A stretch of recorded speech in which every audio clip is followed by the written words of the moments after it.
pulmonía, o sea, ¿cuál es la enfermedad?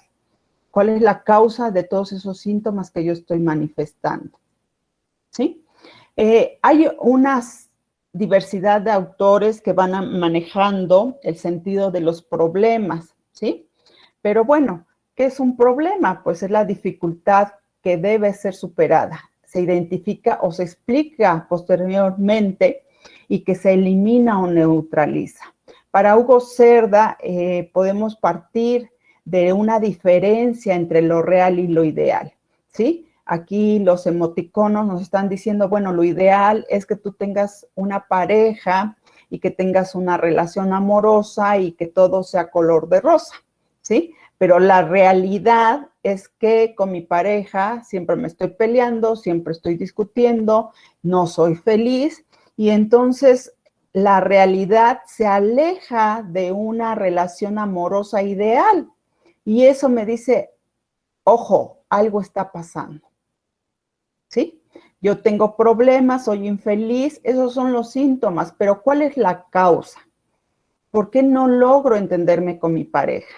¿Sí? Entonces, eso pasa con los niños. Si el niño de primero y segundo grado debe ya acceder a la lectura y a la escritura convencional, entonces identifico que 1, 2, 3 niños no están accediendo, es que la realidad se aleja del estado ideal, de lo que la normalidad, entre comillas, nos marca, ¿sí?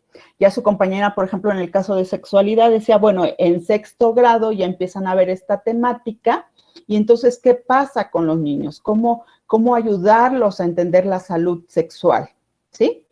Entonces, es de llevar un estado real a un estado ideal, alcanzar esos parámetros. El problema nos permite cuestionar esa realidad. Como ya les estaba mencionando, es identificar las causas y los efectos para interpretar esos síntomas. ¿Qué está pasando? Yo les decía, bueno, si el niño no accede, tal vez puede ser que no acceda porque el ambiente de aprendizaje no es el adecuado, la metodología no es la adecuada, pero pues tengo que indagar para confirmar si realmente mis sospechas son lo que yo estoy afirmando.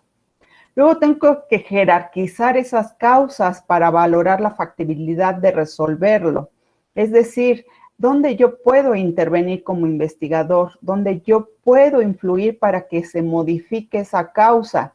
Depende de mí, depende de lo que puedo hacer o no está a mi alcance y depende de otras personas. Hay que tener muy claro el contexto y el entorno. Ustedes ya en los planteamientos de sus problemas logran identificar el contexto, que son las escuelas primarias. Y de manera específica, a lo mejor un grado, ¿sí? Y en los estudios de caso, en el caso de la investigación cualitativa, yo puedo girar en torno a un grupo pequeño de 5 estudiantes o de un solo estudiante, de acuerdo a la problemática que estoy abordando.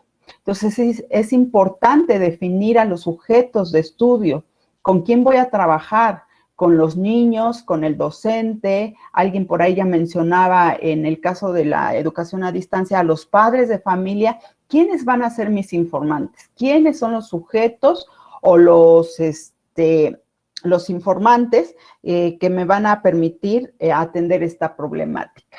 Para eso, pues tengo que tener evidencias. Ya veíamos en la caricatura de Luisito y su mamá, necesito evidencias en la mano para poder definir mi objeto de estudio, ¿sí?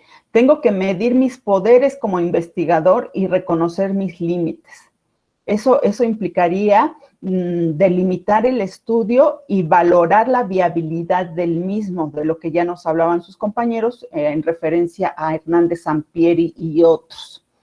Otra cuestión es ver mis competencias, más mis habilidades indagatorias, más mi experiencia con el objeto de estudio o el tema que estoy abordando y mis intereses. Para mí esta fórmula es importante. ¿Por qué? Y un consejo que les doy es que si ustedes son expertos en la temática, eso les va a ahorrar muchas dificultades en el abordaje de la investigación. Si yo de manera particular tengo competencias y habilidades, por ejemplo, en la asignatura de español, ya sus compañeros hablaban sobre la competencia lectora, eso me va a facilitar mucho la tarea de indagación. Pero si yo no domino el tema, si yo no domino el objeto de estudio, va a ser un doble esfuerzo. Entonces, mi primera recomendación es que se metan en temáticas que consideren que dominan. Si dominan, por ejemplo, el área de las ciencias naturales, que digan, bueno, voy a implementar los experimentos como una estrategia didáctica, es porque dominan ciertos experimentos y entonces eso les va a facilitar la tarea indagatoria.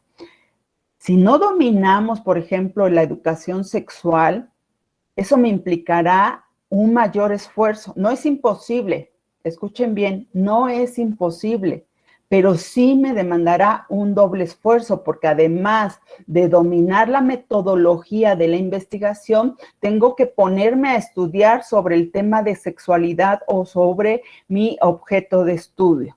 Entonces me va a llevar más tiempo y más esfuerzo. Mi primera recomendación es de que reflexionen si dominan el tema y si lo dominan, van con gran avance.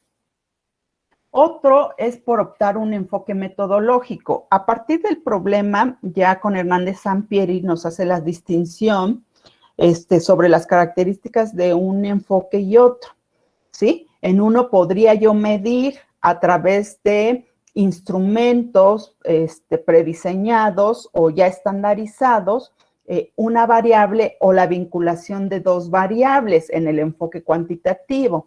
No así en el enfoque cualitativo, que es como su compañera ya nos mencionaba, ir rescatando el sentir, los significados, la opinión, las emociones de los sujetos, que eso no es medible, ¿sí? Pero también existen instrumentos que me permiten ir captando esa información. Entonces, al ir planteando el problema, yo tengo que ya ir pensando más o menos por dónde quiero entrar. Si quiero medir una variable o si quiero solamente rescatar el sentir y el significado de los sujetos. También es importante determinar el momento oportuno de la intervención.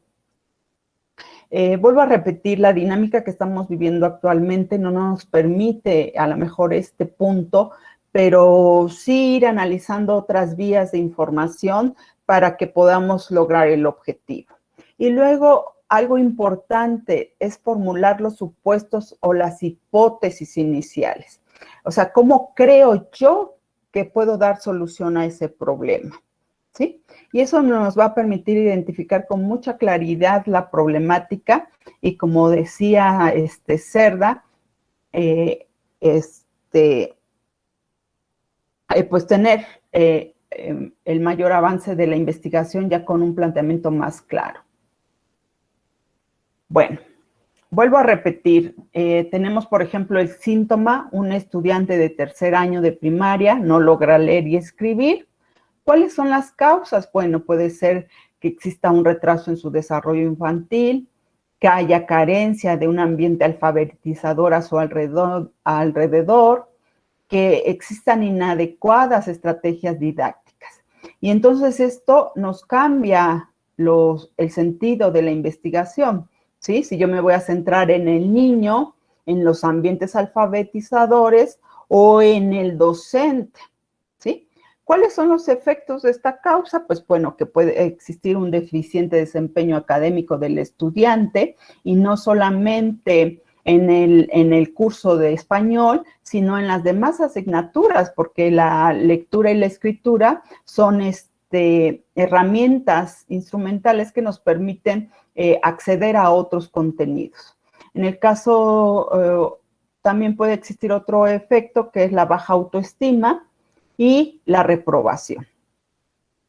Entonces, yo tengo que analizar esto, recuerden, tengo que ver la realidad y analizarla, pensar y buscar cómo ir resolviendo. Entonces, dentro de mis supuestos, puedo ir reafirmando algunas sospechas y puedo decir que si yo canalizo o estimulo al estudiante para un óptimo desarrollo para aprender a leer y escribir, eso me va a permitir solucionar el problema. O otro supuesto puede ser que al generar ambientes de alfabetizadores, yo favorezca la lectoescritura en los pequeños. Otro supuesto es que al diseñar estrategias didácticas ad hoc a las características del niño, a su ambiente de aprendizaje, a los contenidos que se abordan, me van a poder permitir atender esa situación. Entonces, los supuestos o las hipótesis me permitirían de alguna manera dar solución a la problemática. Pero para reafirmar estas sospechas, estos hipótesis que yo estoy planteando, tengo que tener muy claro cuál es la problemática y para eso necesito un diagnóstico de la realidad que se está visualizando. Entonces, por eso a veces tenemos que aplicar instrumentos para recabar información que nos permitan confirmar el fenómeno que yo estoy observando. No vaya a ser que yo estoy percibiendo mal y entonces estoy haciendo un planteamiento erróneo. Entonces, hay que tener mucho cuidado en ello. Ya a partir de que yo observé el problema y lo confirmé, entonces ya puedo decir cómo atenderlo y a lo mejor establecer un pronóstico. ¿Qué es lo que voy a alcanzar? Que dentro del proyecto de investigación establecemos los alcances de la misma. ¿Dónde quiero llegar? ¿Cuál es la meta a cumplir con esta indagación?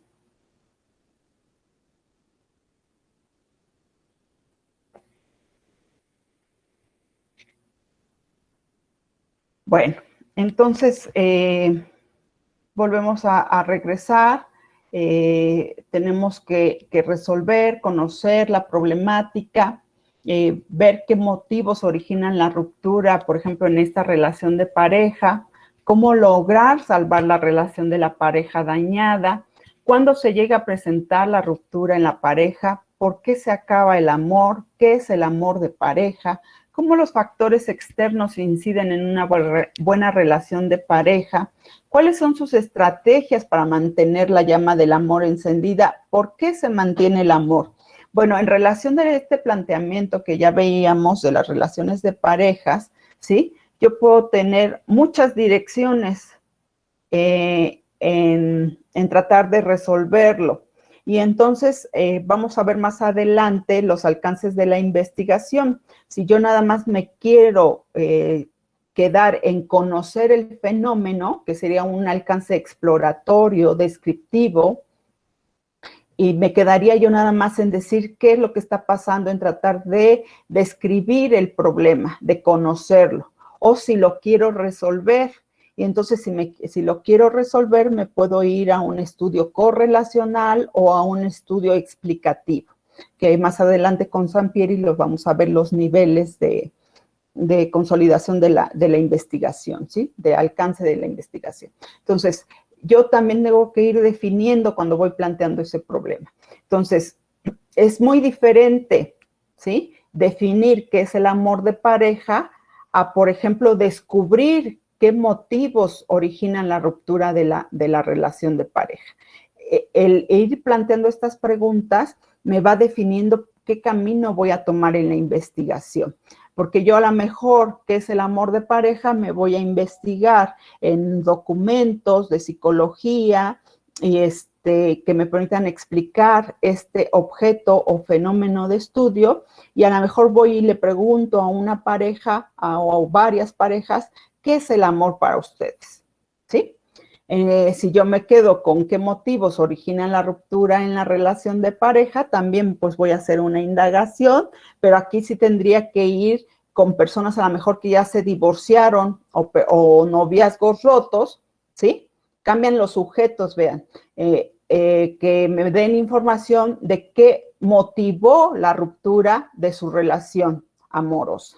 Entonces, el sentido que yo le vaya dando al planteamiento del problema y a las preguntas que voy derivando del mismo, es lo que me va a permitir definir qué es lo que tengo que hacer durante el proceso indagatorio.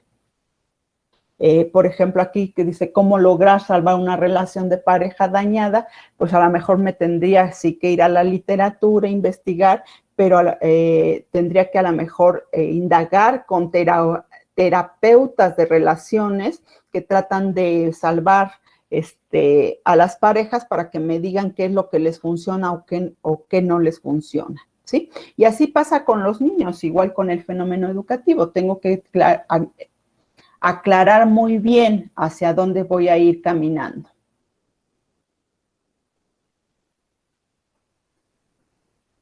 Bueno, yo les decía que cuando leí algunos planteamientos y algunos los tomé a propósito con la finalidad de retroalimentar con mayor significado este ejercicio, y hay que tener muy claro que el problema tiene que estar muy, muy bien redactado para evitar la ambigüedad en el mismo y que todos podamos entender qué es lo que pretende la investigación, ¿sí?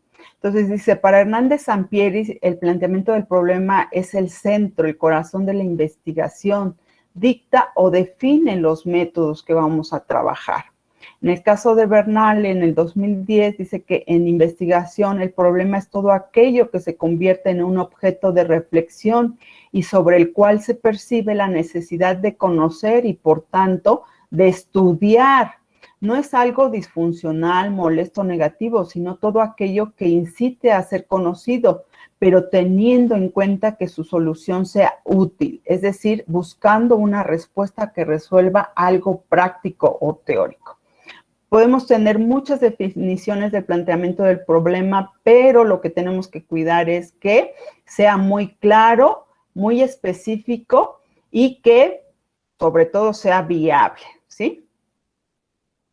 El problema lo puedo establecer a partir de la relación de una variable, de dos variables, o solamente considerar una variable. Eso lo voy a definir yo, o en el caso de los estudios cualitativos, en vez de variables se llaman categorías de análisis. Entonces yo puedo definir mi problema a partir de una categoría de análisis o de varias categorías. También aquí nos piden que lo formulemos como una pregunta. Les vuelvo a repetir, no es la única forma de redactar un problema, pero para nosotros lo vamos a considerar así, ¿sí? La otra es que sea factible de someterse a una prueba empírica en el caso de la investigación cuantitativa, no así en la cualitativa, pero ¿qué quiere decir? Que sea factible de realizar en el campo de investigación, ¿sí? Ya sea en un enfoque o en otro. Y esto pues, nos permite establecer el problema de investigación en el carácter cuantitativo.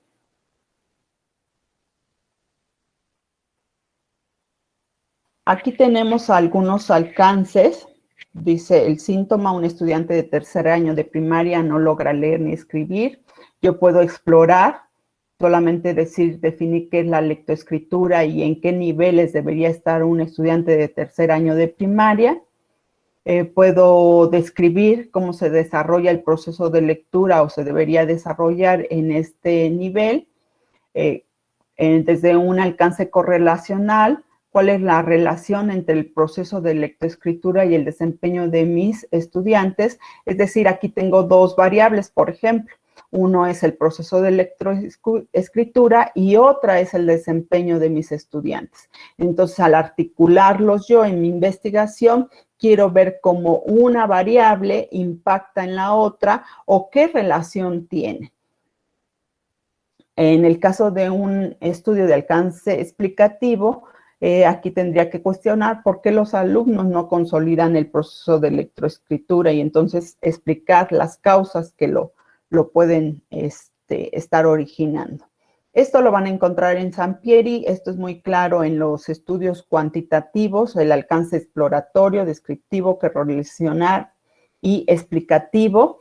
En el caso del enfoque cualitativo, pues solamente nos quedamos en estudios exploratorios y descriptivos, nada más, ¿sí? Esos serían los alcances en el enfoque cualitativo. Igual, nuestros alcances tienen que ser muy concreto, explícito, coherente, claro y delimitado. para que yo tenga la seguridad de que mi estudio lo puedo realizar. Discúlpenme que me vaya muy rápido, es mucha información, pero lo vamos a ir concretando durante el curso. Estas son las referencias. Ustedes tienen a Hernández Sampieri. Les voy a agregar en la antología Bernal. No, bueno, Bernal creo que no lo tengo digital. Voy a checar. Cerda sí, Hugo Cerda es buenísimo. A mí me gusta mucho este autor. Y los invito a que lo lean. Yo les dejo los ejercicios a partir de una lectura, pero tienen apertura de consultar otras fuentes.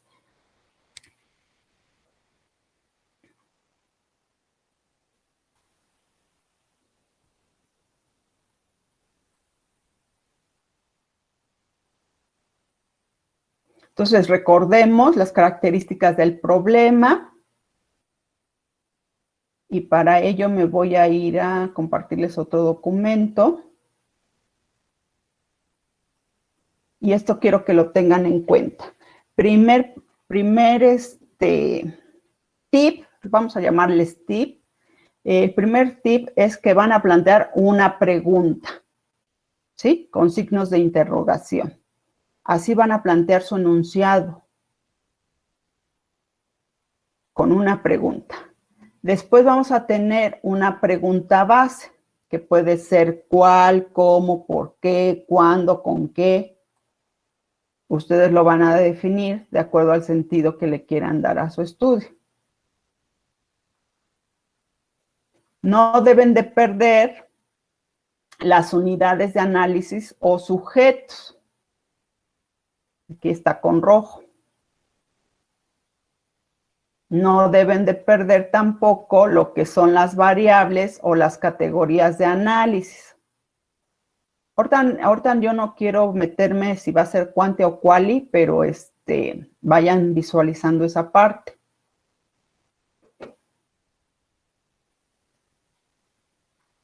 Y tengo que tener una dimensión espacial y una dimensión temporal.